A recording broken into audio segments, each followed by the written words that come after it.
Hey everyone, today I'm talking to Maciej Wróblewski, ex-head of marketing at Prowly, which got acquired by Semrush.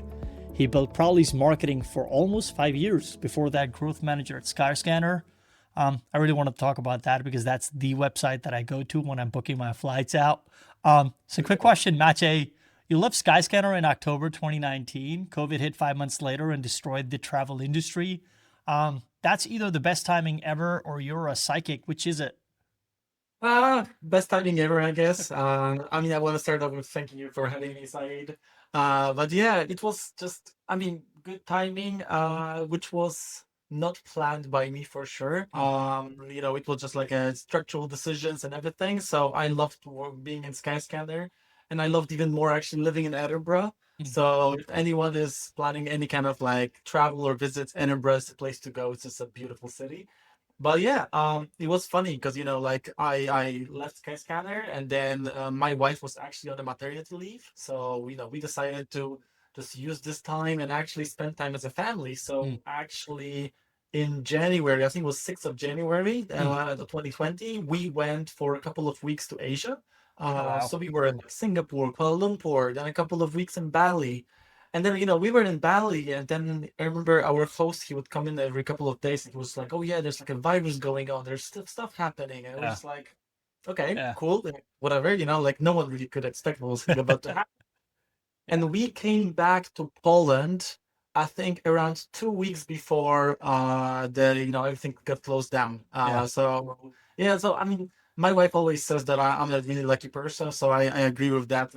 I also got lucky there too. 100%. Yeah, it was a pretty weird time. I talk about it with my family every now and then, and Yeah. we still don't register the fact that it all happened and the way it happened. And I thought this is something that is not going to come here. I was actually in the States, and when I was flying back, I heard it's in Italy, and I was like, it could never get to Poland, right? And then I think it was in March that right after work, I went to the grocery store and pretty much Yeah. everybody just ransacked the place, and there was no things to buy. And I asked the shopkeeper, "Hey, our shop's gonna be open tomorrow, right?" He's like, "I hope so." So it was a Yeah. pretty surreal time all I around. mean, there's the quote by one of my favorite authors of all time, Terry Pratchett. I'm not sure if you ever read his fantasy books, but No. he had a quote like, "May you not live in interesting times." So it's like a curse because like interesting times are usually Yeah. scary. So Yeah. that was an interesting time for sure, Yeah. but Yeah. a lot of learnings from there for Yeah. sure. Frankly, I could take boring right now. I am very happy with just dead Yeah. boring. Oh yeah. No craziness happening. I think that's my life. But yeah, we're gonna be digging to pretty much everything. Much I want to dig into your experience, plus how you built a brand for a PR tool when there's 1,000 competitors. I was actually working with a company that was one of your competitors, and and Yeah. and and, and I want to talk about like what AI is actually doing to marketing and whether SEO is dead or we're just doing it wrong. So yeah, thank you so much for coming on to the show. I guess my first question: you have done B2B marketing at Prowly, at Two Blocks, at Golden Line, Focus Telecom. Most B2B marketing is boring as hell. I was actually watching a video where people were like B2B or B2C, and everybody's like, well, B2C is more fun. What actually works in 2025 that didn't work, say, 5 years ago? So I think, as you say, B2B can be boring in a way that, there are those like critical channels that you hit and everyone just needs to hit them. They vary a little bit depending on the industry you're in, like depending what really works for you there or not. But overall, you're focusing on the SEO, you're producing all the content, you're doing the paid ads, you have the budget, you go to those industry events, you might do some affiliate marketing, you do social media, and this is like kind of like the big five or six, whatever, how many I listed. Um, but so I don't think there's so much that didn't work 5 years ago and is working right now, more than it all evolves so much. Right. So when I'm thinking about the world, even 5 years ago, and probably if you move back like 10 or 15 years ago, it was even more of a true. Um, the main media outlets were the thing to go for, like appearing in the national news, appearing in the national newspaper. That was the big thing like 10 years ago. Right. 5 years ago, it would still be, like the television, all that stuff. And actually, I think influencer marketing is something that I had a lot of hesitation for and a lot of doubts about. And it worked really well, and I think right now is something that you really want to try and hit when you're doing marketing. Because when you hear influencer marketing, usually you think, okay, like those 1 million subscriber, follower, Right, right. whatever people, But influencer marketing is not actually that. It can be that. But if you're working in a niche industry, you don't want to be hitting those people who are followed by pretty much everyone. Because that's kind of like, then the worst way to do marketing is when you Right. target everyone.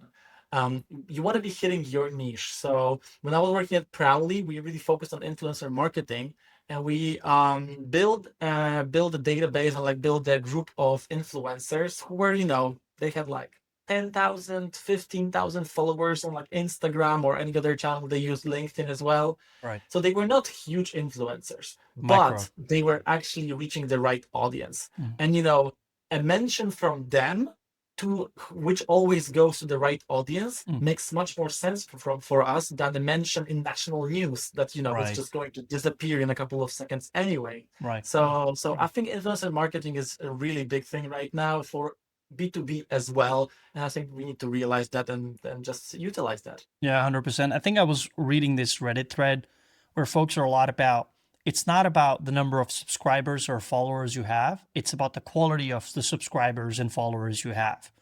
If you have a million, like you said, followers and only 100 people are engaging with your post, you have a problem. You have a retention Yeah. issue for the most part, right? So I think you hit the nail on the head here. Is that influencer marketing, but go for those micro influencers that command a little bit more of the noise in a better way than folks that have a big following and don't. But this is really perfect. What do you think about Maciej? Like we went from, like you said, advertisement in the newspapers to national television to influencer marketing, social media marketing, SEO. Now we have this new phenomenon of folks saying that, hey, we're getting a lot of our traffic from ChatGPT, from Claude. I don't exactly know the term for that in terms of what that is, like AI driven traffic. Should people be doubling down on that, or is it just a fad? That's a big question. I'm glad I Because started with the small one. yeah, all good, all good. Now it's a big question because I think it's not a fad in a way of how you need to approach your visibility in AI or in LLMs, as those tools are really called. And this kind of marketing, it's like two things, So if you right now want to track how you appear in AI tools, it's really difficult. It's really difficult. Right. There are tools for that, obviously. There's always tools that will like pop up the moment something new comes in, and they focus on a bit of a strange aspect which is not typical for marketers. They focus on prompts. So Oh, interesting. so before we would focus on keywords and we would see the keyword Hmm. volume, how many people search for this keyword in Google, etc. And right now, actually, what you can track in AI in LLMs is the prompts. Right. And most of those tools will allow you to build a list of like 10, 20 prompts, and then you can just check how much visibility you get there versus your competitors, and just how much your brand is mentioned. So this is something that most marketers are looking into right now. Right. But then there's this other side, which is the geo, which is kind of like the new SEO, Geo, or like right. whatever Yeah. you want to call it. I don't think SEO will ever disappear as a name, as a trend, as an industry actually. But the geo is a generative engine optimization. So you want to optimize also for appearing in those places. Right. And how you do that is it's funny because like I want to mention like a meme here that I was thinking about. So there's this meme where you kind of like you're on the beginning curve and you're stupid. You're stupid. You do simple things. Mm. And then you're learning, you're gaining experience, and you get into like this nitty gritty, very technical, like SEO, all those optimizations, etc. And then when you're like top 1% of the people, you go back to the simple stuff. Yeah. The basics. I think with AI and with Geo, it actually needs to be similar. So let's not over focus on those like little details, little things that will just move the thread by like 1%. Rather, if you're creating the right content, if you're using the right data, interesting insights, if you have unique insights as well, if you're using experts in your articles, in your videos, in any kind of content you produce, if you're being mentioned in the right media, in the big media as well, Yeah. that's something that will actually influence your position in LLMs. So I think this is the most critical part, and this is something that the marketers need to think about. Yeah. I guess essentially what you're echoing is that there is no shortcut here. There is no way to kind of like maximize the gains. I know for a fact that SEO is just a long-term strategy. Even if you start writing content today, that's a 9 months, a year down the line, you might see some results. And that there is no silver bullet, and you just really have to grind through it and make sure Yeah, it. yeah. I mean, yeah, there's no shortcuts, but at the same time, I don't think you need like a revolution. Sure. Of course, you want to touch on those little things that you weren't doing before, Yeah. but are making more impact in the LLMs. But at the same time, you should, if you're producing just the valuable Mm. things, and if you're sharing the valuable knowledge, Yeah. people will want to read that, and people will find that. Fair enough. Fair enough. Sticking on that topic of SEO, you were leading SEO, brand, content, and events at Prowly. So you have an expansive experience here. If you had to kill one of those four and go all in on another, which would you kill and which would you double down on? Man. I mean, I love focusing on all of them, obviously, Right. but I understand the question, especially, if we're talking about like startup life, you don't really Right. have the luxury of doing everything all at once. Mhm. So I think that you probably would kill first, or you need to not even start if we're talking about like lower budgets, is events. Mm. Events. Events events are very expensive. Having a booth at an event, especially Yeah. if we're talking, international, if you want to go to the States. I mean, appearing at events in States is just such a hassle, and it's so Yeah. funny because, I was at an event once, and this guy comes up to me, just like a random technical guy, and he's just like hands me an invoice, Yeah. and I look at an invoice, and it's an invoice for the electricity we used. Oh wow. So we paid like, I don't know, $25,000 for a booth there, Yeah. Yeah. and then we get like a $1,500 Yeah. invoice for electricity there, Yeah. So the costs are just so amounting so much with the events, and events are really hard to actually hit your targets or your expectations even, because I think you really need to manage your expectations when you go to events, that it's not necessarily a lead generation, like a fountain that will just Yeah. bring you leads, and then all of them will convert as like 100%. Yeah. It's so much more about like brand awareness and things like that. Yeah. Yeah. So if you want to be doing that, then you might want to focus on something else first. Yeah. So probably I would cut events, and what I would double down on is probably the foundation. And the foundation for me, especially me coming from the online industry, from the tech businesses, it's the SEO, the content, Right. building your presence there, building your expertise, because that's what you start off with. That's how you build the traffic to your website. That's how you build the mentions from Right. LLMs as well, but also from media, from social media, from other experts. Yeah. That's something that you can prove on, even on a sales call, that we know what we're doing. Here's an article on that. Yeah. So that's something that you just need to build your expertise on first. 100%. I think it's kind of funny you talk about events. I've never spoken to anyone that can justify the ROI of an event, but it reminds you of an interesting quote that somebody from marketing said a long time ago. I think it was in the 60s. They said that 50% of the money that we spend on advertisement is wasted. I just don't know which 50%. Yeah. So I guess with the events, it's kind of like the same exact thing. You know you're going to burn out cash. There is some value, just don't know where the value is in which 50%. So it's kind of like ironic for the most part. Um, so Maciej, you built partnerships. You talked about the events in the US. It's obviously a lot different than we have here in Poland and Europe, but you've built partnerships in the US, in the UK, Spain for Prowly. Poland to US, it's kind of like a fanatic theme here for Poland. Like everybody wants to go sell in the US. B2B US in the US is just hard. It's different. Different buying behavior, higher CAC, longer sales cycle. What did you get wrong about the US market at first?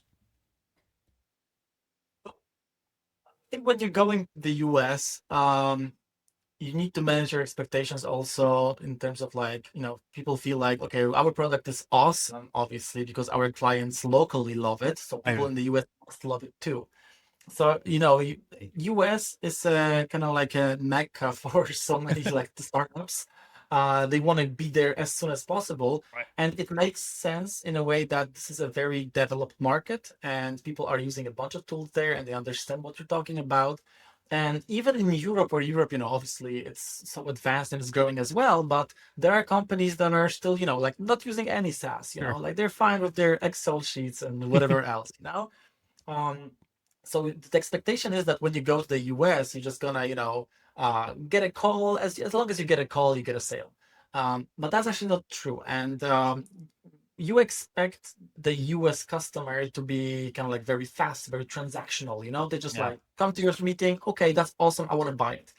Actually, that's not true. Like from my experience, what really matters is actually building the connection and building the Hmm. relationship, because that builds the most important part, which is building a trust.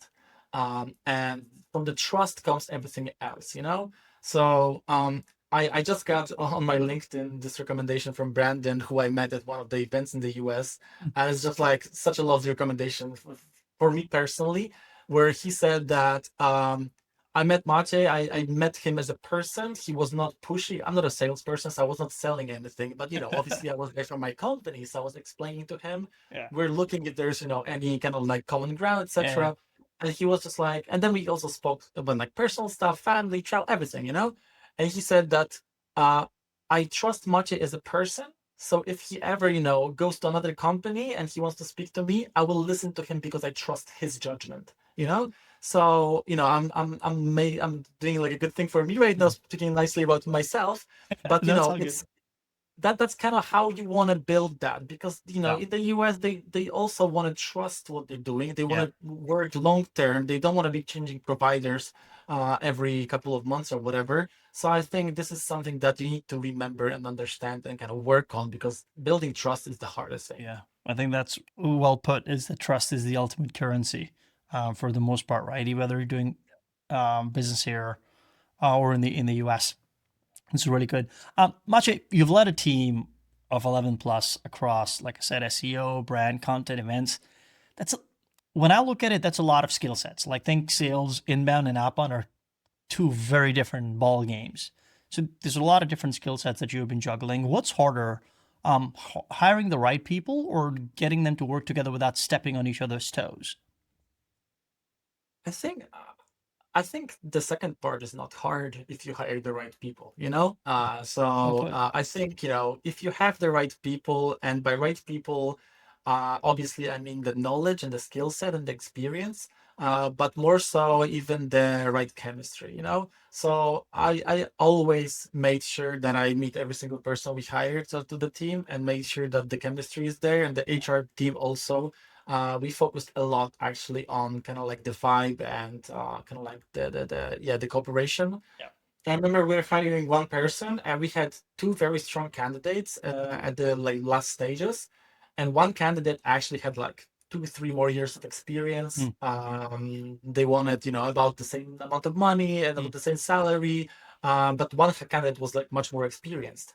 But then I spoke to the team, like everyone who was meeting with that person, and they said they liked the other person better, the mm. one with less experience. And Yeah. I also was getting the better vibe from that person. So we said thank you to the more experienced person, and we went ahead with the less experienced person. And the response I got from the more experienced person, the anger I got Mm. in the email, where we didn't do like 8 stages of interviews. We Right, right. didn't do any like Right. very 10-hour task or anything like that. But I got the response to the email. I was just like, okay, I guess that's exactly what we didn't want in our You dodged team. the bullet. Yeah. Yeah, exactly. So, Yeah. so I think if you get the right people and you get the right chemistry in the team, then they will just cooperate very well.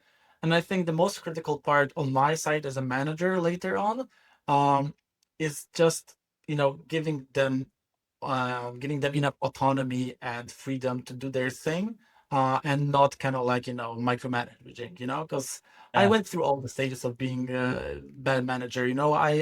I've done We all have. micromanagement. Yeah. Yeah, I mean, I done micromanagement just for one simple reason. In Prowly, I started with 2 people in the marketing team. So at first, I was very hands-on. I was involved in Right. everything. I needed to help in every single, asset we created, every single campaign we launched, etc. And at one point, when we got around like 10 people, I realized I'm the blocker. I'm Right. making, I am not helping them. Mm. They are, staying silent on calls because I am speaking all the time. So then I just decided, okay, I'm dropping off from this sync call. I am not going to those calls. I am not gonna say anything in this call or like in about this project. And then, I'll see what happens. And I was just, blasted away by the creativity, the level of campaigns we started producing. And, I was just kind of like signing off and just being proud of what we're creating, even though there wasn't that much of my involvement. But I think that's what being the good manager means, that the team is just doing what they're the best at. Exactly. I don't know who said that. They said that when you're hiring people or talent, you got to give them enough money, time, and space and get the hell out of their way because that's Yeah, what you hired them for, is to showcase their skill set. And I think what you said is absolutely right. That so many times it's the manager that's the blocker because you're yeah, so ingrained with the two people thing that you were doing.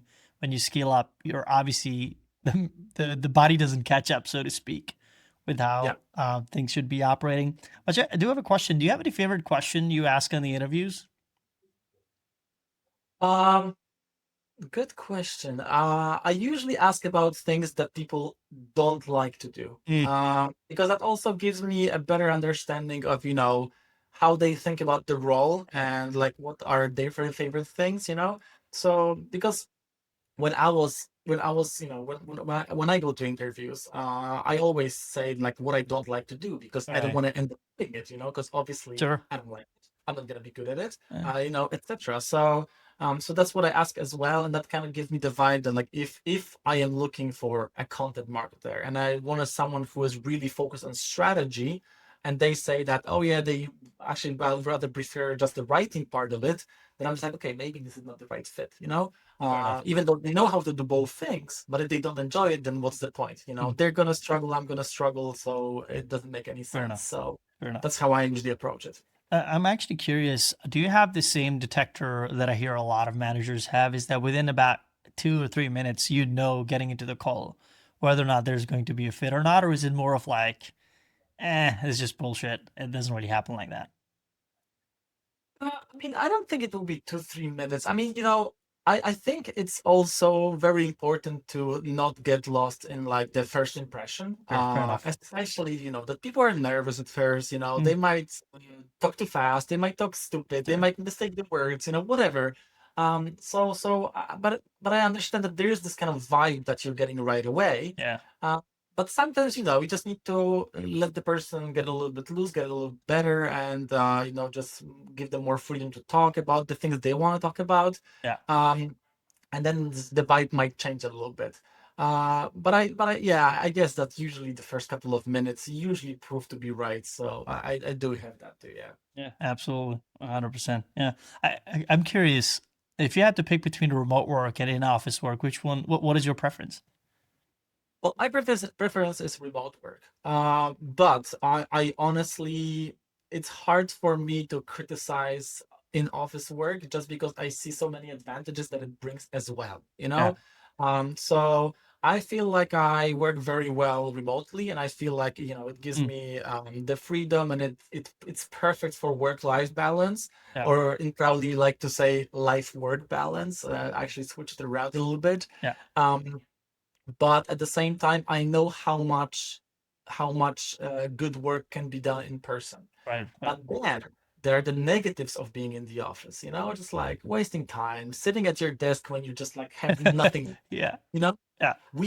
we are working only with our brains, and our brains get tired too, so at 3 p.m. after lunch, after having 3, 4 calls already in the day, my brain is empty, and then I need to look at the clock and be like, okay, I'm still here until 5 p.m. That's stupid. That's pointless, Uh, so that's the negative of the in-office work. mm, So I think, we just need the balance. I prefer to work completely remotely with meetings at least like once a month, where we just awesome. get together, spend a whole day together, and then so much is flowing on that day.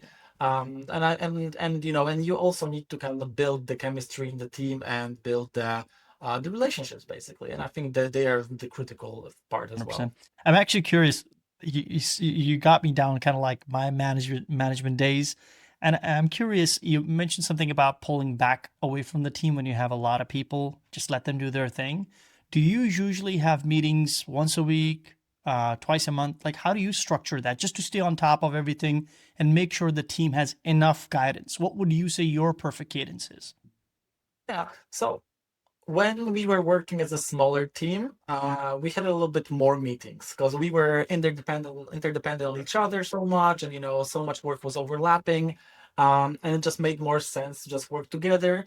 Uh, as the team grew, we actually started having those like smaller team meetings as well. So, for example, within the marketing department, we also had like the brand department, and brand department consisted of 4 people, and they would have their own meeting that I never attended.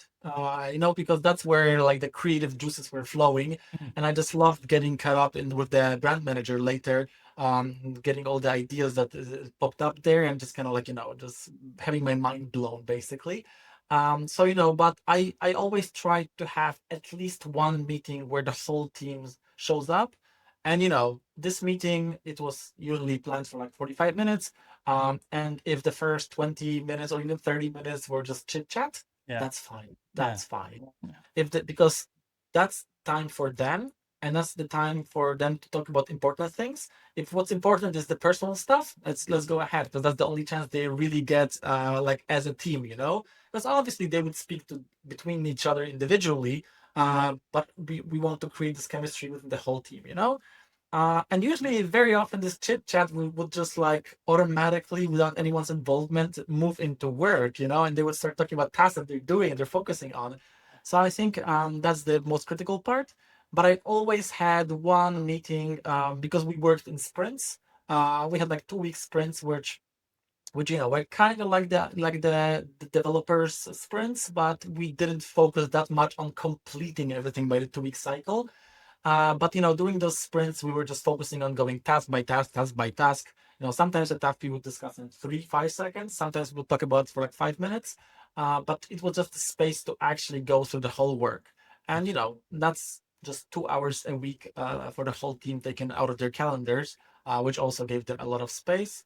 And I also had this rule where I said, if you want to have one-on-ones with me, All just right. book them. You can book them once a week, every bi-weekly, once a month, or just not have them at all. I had people who were independent completely, and Yeah. they were fine with just like small things during our team meetings or the smaller team meetings where, for example, I was attending the paid team meeting. But other people were just like, okay, I like to have a status with you every week, and I was like, fine, yeah, that's great for me. I didn't mind that, and yeah, it was good. I Yeah. think it worked well. 100%. I think like the best managers are the ones that adapt to the situation depending on what their team needs. I want to switch gears here a little bit, Maciej. I want to ask you a question. If a $2 million ARR SaaS founder came to you today and asked you, should my first marketing hire be SEO, content, or events? What would you tell them? Uh, I mean, I would probably say all of it. So, I would be probably looking for a generalist. Hmm. A Oh, generalist generalist, that, nice. yeah, a generalist that, or like a T-shaped marketer that can be like specialized probably in SEO, because that's already what I mentioned would be like the foundation for any marketing structure that I built. And to be fair, every single company I've been at always started off with SEO, with this Hmm. foundation. So I believe this is the best strategy. But a generalist, because in marketing there are so many touch points Right. in the meantime, so you don't want to be overlooking some important channel. So for example, if we have a blog, we have an SEO journalist, he's working on our blog, we're creating articles, we're showing to be experts in the data or like in the topic. And then a lead reads this article and thinks, okay, this company is pretty good. Right. Let me check your social media. And Yeah. then they go to Facebook, Instagram, to whatever, and they're like, oh, they don't exist. Last post from 5 months ago. Okay, like this company is probably a scam. Yeah. So you can't overlook those channels. So we need someone who will be able also to take care of those channels.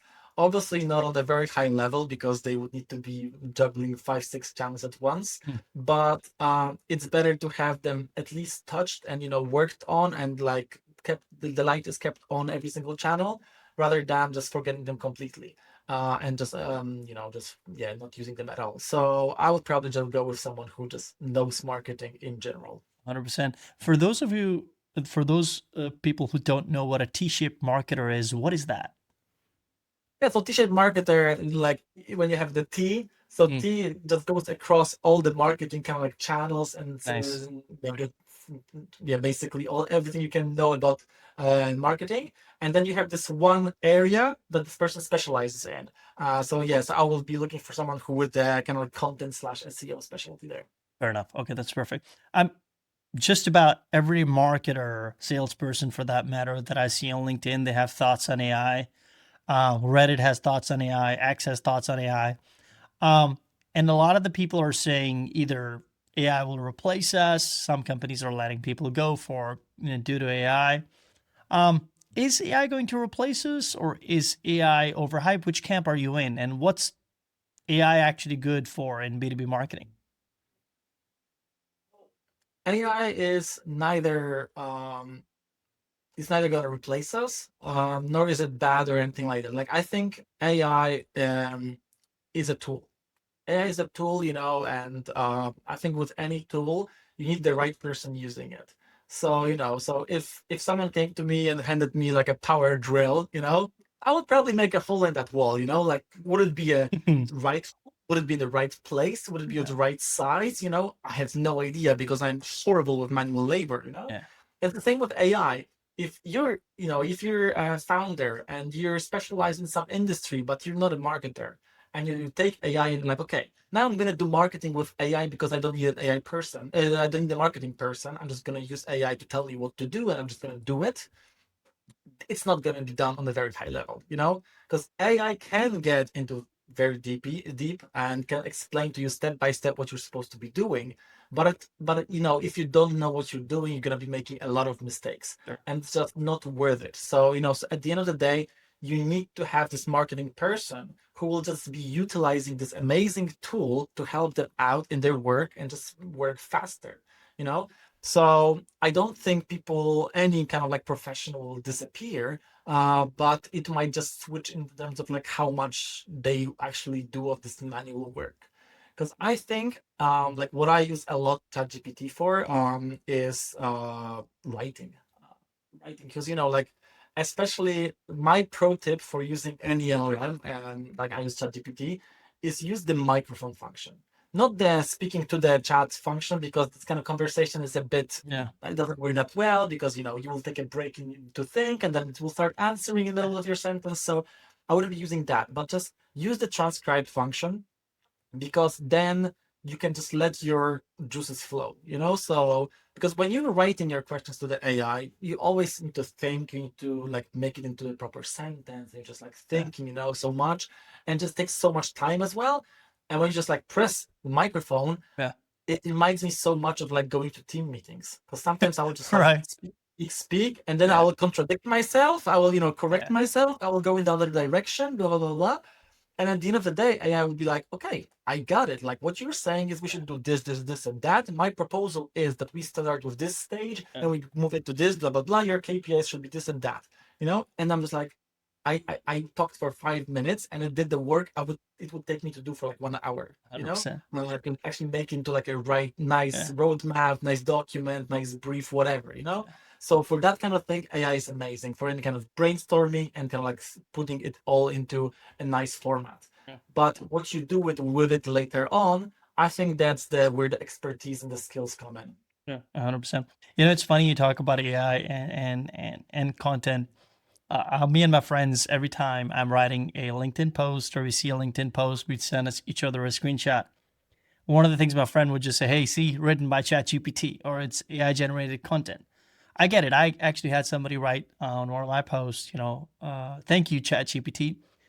Is it like, I guess what I want to ask you is, you're a marketer. Is that a bad thing that people are using AI to be able to make coherent thoughts instead of just posting out things? Or are you afraid that this is all going to turn into just no ingenuity? There's just no realness here. Everything is written by an LLM and being processed and pushed out over to social? I mean, so I think again, it's a tool that you need to use in the right way, So uh, if you know what you're doing and you know what kind of like impact you want to make with your post, you with the audience you want to reach, etc., Yeah. then if you write it personally or if you use help from ChatGPT, I don't think it matters, Right. because you will see right away that like, okay, this ChatGPT post is just like shit. Like I'm not Yeah. gonna post profile, because like this is embarrassing. Yeah. And it's happened to me a bunch of times. I was just like, ChatGPT, can you write this post about this and that? And it writes it for me, and I'm just like, oh, that's so horrible. So I very often what I did was I would write it myself, or I would say it Yeah. again using the transcribe function, and I would just be like, put it in the better words, because especially that English is not my first language. I do make a lot of mistakes speaking English, writing English, whatever. Right. Right. So getting this kind of help is also very important for me. But also sometimes it will just put it in such good words Yeah. that I would never think of. At the same time, they are my thoughts. They are what I want to get across. Yeah. So if you make sure that the authentic you is still in those posts, in this writing, then you're fine. Then you're Mhm. fine. Don't worry too much Yeah. about it. Like you said, I think you said it well. It's just a tool. You need to learn how to use it, just like any other tool, and not do a blatant copy paste because that inherently just leads to something that is not. It's not human. It doesn't feel right. So you just have to have that layer of being able to detect it. This is well said. So you worked at Prowly for a long period of time. It's a PR tool. PR people create content. So I guess it's tied to the previous question. Is AI generated content killing PR, or it's creating more work for PR people to just go ahead and clean up the mess? Uh, AI generated content is actually okay. AI generated content is not killing PR for sure. PR is, I think, it's a complete different area. And actually, what's happening right now with the LLMs and kind of like the visibility that the marketers want to have there is generating more work for PR, as you said. It's not even about cleaning up the mess. It's just about the visibility. Because if you want to appear in Google search, I mean, in the AIO and in the AI overviews in Google or if ChatGPT or whatever, you need to be appearing also in the right places Sure. in media, because that's where the kind of like the trust is built. That's where the LLMs are trusting those Right, right. sources to quote you in those places on those topics. So actually, PR, it's a big chance for the public relations industry right now to jump on it. And I already, as you said, like I worked in this industry and I know what's going on. Um, SEMrush just introduced PR toolkit into their tool. So SEMrush focused so much on the SEO, but PR was always kind of on the side of things. And right now, PR is becoming one of the top things to focus on if you want to be visible in the LLMs. So PR is actually having a pretty good period ahead of them, I believe. Yeah, 100%, definitely. So I always try to tie back to a little bit about Poland. It's you and where it's where you and I are based, and you have been in the tech scene here for 14 plus years. Golden Line, probably. What's changed about Poland's tech ecosystem in that time, and what is still broken? I think Poland in general, I mean, I believe we will have a lot of listeners from Poland, so I don't Mm. need to explain too much. But I think sometimes we forget actually, like if you wanna see what's happening in Poland, sometimes it's better to read international news magazines or like news media outlets because they show it very objectively. Yeah. Because Polish people especially, they really like to kind of like diminish their own results and like Mm. talk low of themselves. Yeah. And we still feel like, we are behind and we still have this kind of like communism mentality. Where actually Poland is thriving. Yeah. Like I've seen so many videos, articles talking about like how Poland is actually the place to be, in terms of tech Yeah. startups, in terms of life standards as Mm. well. Um, so I've lived in Norway in my school years. I've lived in Edinburgh in my career days, and I feel like Warsaw right now for me personally, also because I have family here, but it's the best place to be. Mm. So even when yeah, if I ever get job offers from like any other place, any other cities in Europe or whatever else, I'm probably not going to move because it's Yeah. just so good and so settled here. Yeah. So I think this mentality is kind of changing, and people are starting to see that okay, we are actually on the uplift. We are doing very well, and we can make the rules right now with our startups. We have so many great startups already that are kind of ruling the scene at the moment. So I think this kind of gives it gives the confidence as well to everyone else. Yeah. What's broken, you asked, in terms of, I think, in terms of going into international markets, and I think what the mistake that the companies still make is not getting the right product market fit in the right time and in the right stage to be launching in the US, for example. Right. I mentioned that in the past in our conversation that companies will have like a bit of a product that will compare to the competitors in the US market, and they'll be like, okay, like we can go already because we have that little bit of like 30% of what they have, but we're gonna charge 10% of their price, so it makes sense. Right. But it doesn't make sense if your target audience actually wants to have 100% all in one space, because they don't want to be buying 3 tools if they can Right. have 1 tool, which might be a bit more expensive, but it's all in one place, which is much easier to onboard people, exchange data, and all that stuff. So I think that's a mistake that is very common to make, and I think it still happens. It's just too early, too fast, and not ready Yeah. for international expansions. Yeah, certainly. And I totally recognize the tool fatigue that you're talking about. So many different Oh yeah. subscriptions. I think it's a little bit Orwellian and ironic that I had somebody pitch me an idea that they want to build a subscription manager that will charge subscriptions. Uh, Oh I yeah. was like, we're totally, we're Yeah. totally out of here right now. It's pretty crazy. I do want to talk about one thing, Maciej. I saw this news a long time ago, and super excited that Prowly got acquired by Semrush. It's not every day that a Polish company gets acquired, that too by a major player in the US. I'm curious, what does the transition look like? What are some of the holy shit moments? When what changes when you see a small Polish company get acquired by a big US company? Yeah, so just for clarity, when I joined Prowly, it was already within Sure. SEMrush. So acquisition happened. Oh my God, was it September 2021? I think Yeah, that was it. 2020, and I think I joined 2021. So I joined around like 7-8 months later. But transitions like this don't happen overnight. Oh They no. don't happen over a quarter. They happen over at least a year. So I was still in those quite early actually stages of exchanging CRM information and getting set of like how we cross sell, find cooperation between marketing teams, because Right. as I said, I joined a 2-person marketing team in Prowly, where on Semrush side it was around 300 or 400 Oh people my in the marketing lord. team.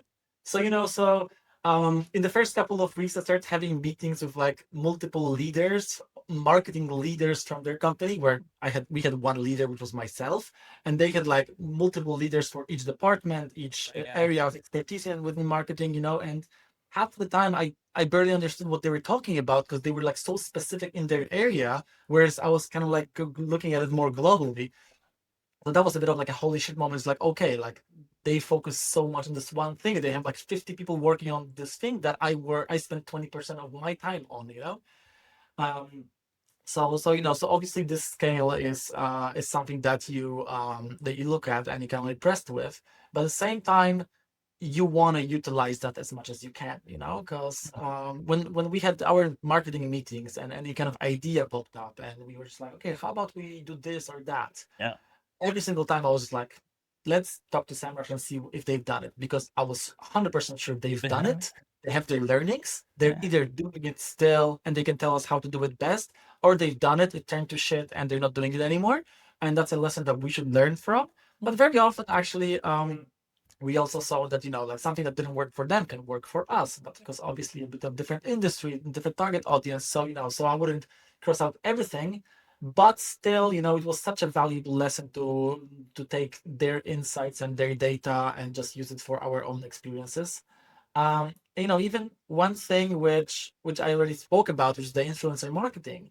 That's something that the Semrush as CEO, actually, I was speaking with him about marketing, about our plans for Prowly, And he mentioned like, how about you guys try a little bit of influencer marketing? Because that's something that worked very well for Semrush. Right. And as I said, at first I was like, Yeah. I don't feel like this could be the right channel. But then again, we reached out to the right people. We really buckled down on this. We focused. We grew a network of 300 influencers, Wow. and it helped us so much with like those small things. Like I don't know, we organized an event, and we had like 5 sessions, so we needed like 15 speakers. And we just open our database, like right fit, right fit, right fit, right fit. Reach out to them. Are you available? Yes, we're available because we already have the connection. They know us, we Yeah. know them. It's so easy. Where you probably know that when you organize this kind of events, getting the speakers can be so hard, Oh so yeah. hard. Yeah. And for 100%. us, it was quite simple. Yeah. So a lot of good lessons that we were able to bring from Yeah. Semrush as well. What a privileged position, right? To be able to have all the help that you need at your disposal so you don't make the mistakes and having that kind of Rolodex. Yeah, this is great. I do want to ask you one more thing before we head into our rapid fire round, Maciej. You specialize in brand marketing. Most B2B founders think that brand is just fluffy bullshit that doesn't drive revenue. Are they wrong, or are most brand marketers just bad at proving ROI? You know, Brand is a difficult topic. Yes. It's so big, but at the same time, like I cannot underestimate the importance of it. Mm. I actually, I've become kind of like a more of a brand expert over time, especially in Prowly, because I was coming from a place where I was a really data-oriented guy and really focused on digital marketing. So, Right. SEO, I see the traffic, I see the numbers, I see conversion rates, paid, I see the CPC, I see all the ROIs, everything, Yeah. and that kind of like drove me and like Yeah. that gave me confidence. With brand, you invest so much more often than you invest in typical digital marketing. Right. And as you say, like you don't see the results, not right away at least. And so you need to be thinking of brand as a long-term game. Sure. And I think the hardest part is actually convincing the stakeholders of that. Because if they haven't done brand, if they are kind of like wary of cost and everything, Yeah. they will say, okay, like we've gone to 3 events, we haven't closed a single deal from that. Right. We spent so much money and we don't have a single customer. But then a year later, you start getting information from the sales team. Oh yeah, like I was on a call with this person, and they actually met you at the event last year, Yeah. and right now they're making a decision if they want to choose us or those 3 other competitors who were also at the event, and they're actually making this decision right now. Because if we weren't at this event and those other competitors were, it would be much easier for them to make a decision because okay, I'm just gonna go with who I already know, Yeah. and they wouldn't know us if we weren't there. Mm. So that those are the tricky parts. But there are metrics to measure brand. And we focused on the metric share of voice, where we basically, we looked at how many mentions we would get, usually like online mentions, social media mentions, any news mentions, etc. So if in 1 month we get 100 mentions, and then our chosen competitors, we track them as well, and they get altogether like 900 mentions, that will mean that we have 10% of the share of voice. And that's kind of a metric that you want to be following to see if you're actually making the greater impact, if your brand is growing. Then you also have the brand searches. So that's the Yeah. simplest one that anyone can do right here, right now, is just go to your Google Search Console and check Right. how searches for your brand name is growing or not. Yeah. If it's growing, then that means more people are looking for it. So that makes more sense. And then yeah, you can also look at direct traffic. Direct is this kind of like gray area in marketing. Yeah. But one thing which you can attribute it to is definitely brand. So I would definitely use that as well. So yeah, so you just Yeah. need to take time, build trust, and with Yeah. your own as well with your stakeholders, and it will bring value for Yeah. sure. 100%. I think you hit so many good points here, and I was thinking treasure trove of knowledge, making notes here. We have our own Polish tool here from Poland, Brand24, that actually tracks searches of different keywords and brands. So Yeah, I we think use that is, brands for oh, there you go, right? And I think a lot of people just overcomplicate marketing from what I hear from you. Marketing is a long-term game. There is no such thing as like, I think what Michał Sadowski literally last week we were speaking was saying is that now people see my followers, but it took me 20 years to get there. And only in the past 5 years, people started noticing it a little bit more. And that's marketing. That's what you talked about, brand, right? you keep hitting those events and different things in SEO and GEO is what you mentioned. And then ultimately you start to see the results because they all come up in a bundled package. So I think this has been fantastic. Much really, really valuable. I do want to get into our rapid fire round. It's just pretty quick questions, quick answers. I want to ask you what's the best advice that you've ever received, business or personal? That's a big question. Um, I think, when I was kind of like starting off with like team management, and as I said, like I was starting off with a small team, so I was like down in the trenches with them all the time, and I was kind of like making sure that they're comfortable. And then at one point, I realized that like things are not moving forward by themselves. Like if I disappear, if I go on holidays or whatever, and and I'm not putting the blame on the team at all Right, right. because I completely my fault Mm. that every single decision, like I felt like I need to make it. I need to, send it to other teams, etc. So my team was kind of like waiting for me for this to happen, and it got into like this very crazy situations where uh we had this situation where we forgot to print something, and it was just kind of like we had to do like a last minute thing, and we Yeah. needed to pick it up from a print shop at like 7 a.m. Nice. and then we send it by train to another city, and like and I was hearing all those troubles that my team was having with this timing, etc. And what I did, I was just like, okay, I will take care of it. So Yeah. what I did, I woke up at 6 a.m. I drove to the print place. I went to the train station. I actually got on the train. I had so much trouble like sending it over. I didn't have cash. I needed to like blink someone to like send the money over phone, and actually for them to pay for me in cash. So then I like traveled like 2 stations with that train. I needed to get Oh my back to my God. car, and like I was just like, I I am doing all of that because my team didn't feel like it was their call to make, or like they didn't feel responsible for it. Empowered, yeah. It actually they felt responsible like a day before they would have delivered it on time, Yeah. but because they were kind of like waiting and kind of like making sure that like I Yeah. approve or whatever, then I became the blocker, as I said Mm. again. So I think this is the thing where taking a step back is the best thing you can do actually with your team sometimes. Yeah, this is pretty great. Worst advice that you ignored or wish you had listened to? Words advice I wish I listened to. Yeah, like, or you just ignored an advice and you wish you would have really listened to it. Um, yeah. So when we did like those kind of like personality tests, which some companies are big on, and Prowly was pretty big on, and I really liked it actually because that also allowed us to really hire people which were compatible with each other. Um, and my personality test showed that I have this kind of like I can't remember the English name for it, but basically kind of like the empathy was at 9.9 out of 10. Jesus, that's a Um, lot. that's That's in a way, that's Nelson Mandela numbers right here. I love it about myself because like I always felt like I'm a very kind of like caring manager and Right, I right, put right. people first, etc. Mm. But because of that, sometimes I would ignore business Oh, wow. And I was just like, oh yeah, like maybe we have this business objective, but people are tired, they have so many tasks, I don't know, Right, right, right. they want to take holidays, whatever. So so I ignored this kind of like approach, Yeah. and I had kind of like maybe some even arguments with a person who later I found out from the personality test was on just like the other side of this Spectrum. kind of spectrum, let's Yeah, call yeah, it. So so it's not even, and I felt like, okay, this person giving me this kind of advice, like that's a bad person, like they're telling me to like push people more or whatever, yeah.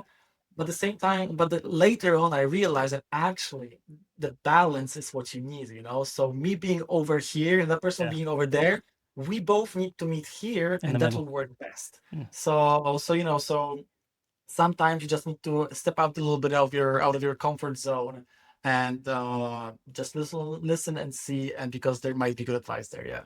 100%. What would you tell your younger self, say 5 or 10 years ago? Doing what you're doing. I'm not the kind of person who thinks about past and thinks, oh, I Mm, made some bad decisions. Like I think every single decision in my life which I made was good. Like honestly, I don't regret anything in my life. that's great. So just keep on going, don't change. Yeah, and everything will work out. Perfect. One ongoing challenge that keeps you up at night nowadays. Challenge right Mm, now, probably balancing work and personal life is mm, something that can be hard.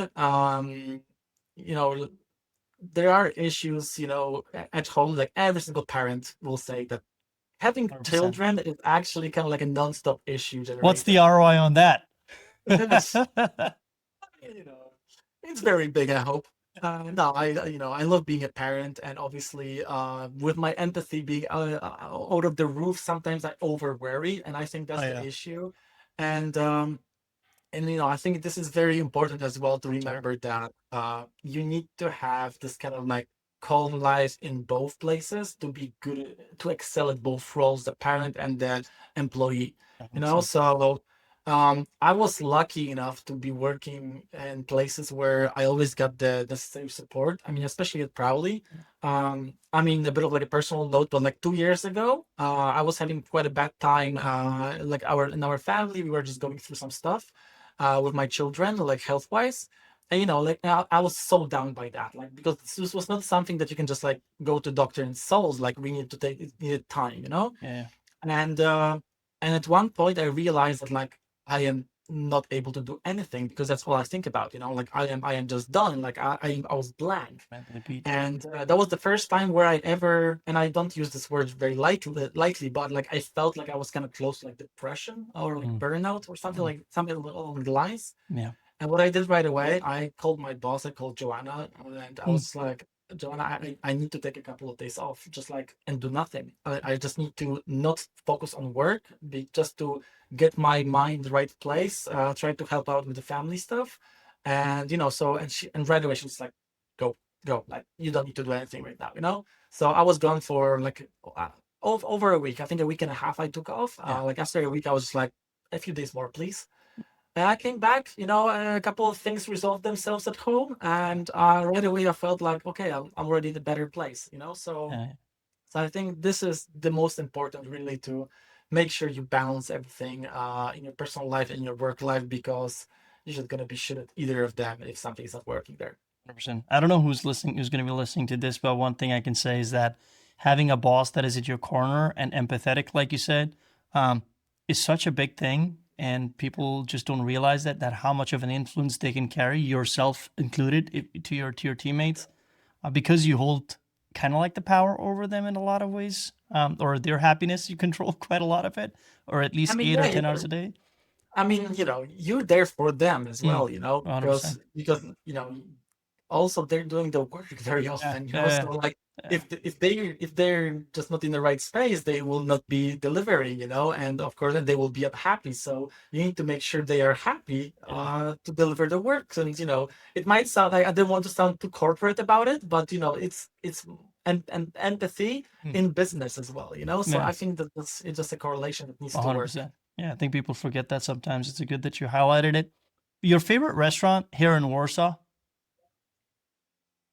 Uh, We have a couple. Oh my God, I can't remember the name right now. There's this place with like Japanese restaurant which opened right off Francuska Street. Okay. So when you have Francuska Street, you have SS Kebab, Yeah, yeah, I that know one. that. Yeah, no, Praga Południe. I got you. Turn right behind it. Yeah. There's a nice Japanese place, and they just specialize in like Interesting. truffle dishes.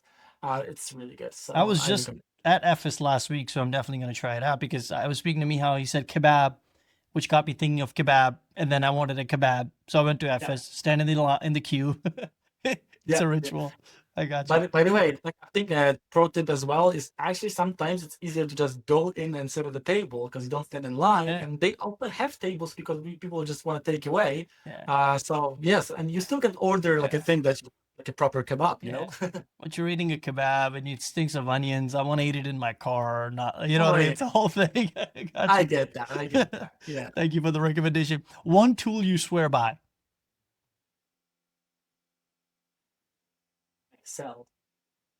or Google Sheets, whatever Google you Sheets. want. Oh Either wow, of it's them. so underrated. I hear you. I mean, like, it's fun. Like, my wife thinks I'm crazy, but sometimes, like, Saturday morning, 10 a.m., kids are, just watching TV or Yeah. doing whatever they're doing. And my wife comes to like my office and she looks, and I'm just like on an Excel sheet, and she's like, "What are you doing?" And I'm just like, "Oh, just budgeting, or like whatever." Like, I use Excel for personal life. I probably have like 10 Excel sheets for personal life. So I just love this tool. I use it at work as much as in my personal life. So yeah, definitely recommend. Such an underrated answer here. Google Sheets, 100%. Well, Maciej, it's been really fun. Thank you so much for coming on. Where can listeners find you? LinkedIn, website, any upcoming project, launch, talk, or event that you're excited about? So I'm available all online, really. I think the easiest way is just find me on LinkedIn. But I'm there on Facebook, I'm there on Instagram. So if you want to find me, you will have no trouble reaching me. And I'm usually the kind of guy with phone in my hand. Unfortunately, I am trying to change that, and I'm trying to be better. But usually, if I get a message, I will read it probably within like 5 minutes. Oh my So God. feel free to shoot me a message there. There you go. Oh, this is perfect. Thank you so much for coming on. I know this definitely was a lot of help for me. It's going to be valuable for the listeners. So I appreciate you coming on. Everyone, if you got value out of this, share it with someone who needs to hear it. See you next week. Thank you.